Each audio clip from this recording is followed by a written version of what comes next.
Trump প্রশাসনের শুল্ক নীতির প্রভাবে নিজেদের সবচেয়ে বড় ক্রেতা অথবা সবচেয়ে বড় সরবরাহকারী দেশ যেকোনো একটি বেছে নেওয়ার চ্যালেঞ্জের মুখে পড়েছে বাংলাদেশ। একক দেশ হিসেবে বাংলাদেশের সবচেয়ে বড় বাজার যুক্তরাষ্ট্রে গত বছর রফতানি হওয়া $840 কোটি আয়ের মধ্যে 735 কোটি এসেছে তৈরি পোশাক থেকে। আবার 2023-24 অর্থ বছরে চীন থেকে $16.63 বিলিয়ন পণ্য আমদানি করেছে বাংলাদেশ, যা মোট আমদানি ব্যয়ের 26% বেশি, যার প্রায় 80% বেশি তৈরি পোশাক শিল্পের কাঁচামাল।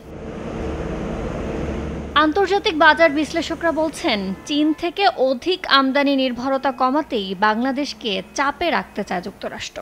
মার্কিন যুক্তরাষ্ট্র যদি তুলা আমদানি করতে পারি এবং এটার কারণে যদি আমাদের এই মূল্য সংযোজনের যে শর্ত রয়েছে এবং অন্যান্য শর্ত, বিশেষ করে যে এখানে যে শুল্ক, সেটা যদি আমরা কমাতে পারি তাহলে সেটা আমাদের জন্য লাভজনক।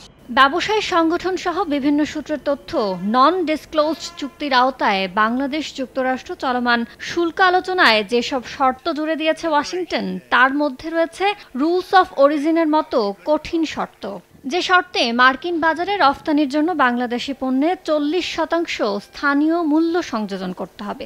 এতে নিটওয়্যার খাত তুলনামূলক কম চীন নির্ভর হলেও বড় চাপের মুখে পড়বে ওভেন পোশাক খাত, কারণ এ খাতের জন্য প্রয়োজনীয় কাপড়ের প্রায় 70%ই আসে চীন থেকে।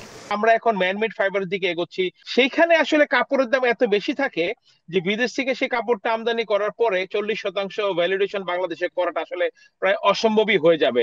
এক্ষেত্রে মূল্য সংযোজন বাড়ানোর পাশাপাশি পণ্য ভিত্তিক বাজার খোঁজার উপর জোর দেন অর্থনীতিবিদরা। আমাদেরকে একটা রিস্ট্রাকচারিং করতে হবে, যেখানে নাকি 40%-এর কম ভ্যালু এডিশন, ওগুলো হয়তো আমরা অন্য দেশে পাঠাবো, মার্কিন যুক্তরাষ্ট্রে পাঠাবো হলো যেখানে 40%-এর বেশি। আমাদেরকে সতর্কতার সাথে, সাবধানতার সাথে আমাদের মধ্যমেয়াদী একটা কৌশল নিয়ে এটাকে মোকাবেলা করতে হবে। এছাড়া আশঙ্কা রয়েছে ট্রান্সশিপমেন্ট শুল্ক আরোপ নিয়েও, যেমনটা ভিয়েতনামের বেলায় করেছে যুক্তরাষ্ট্র।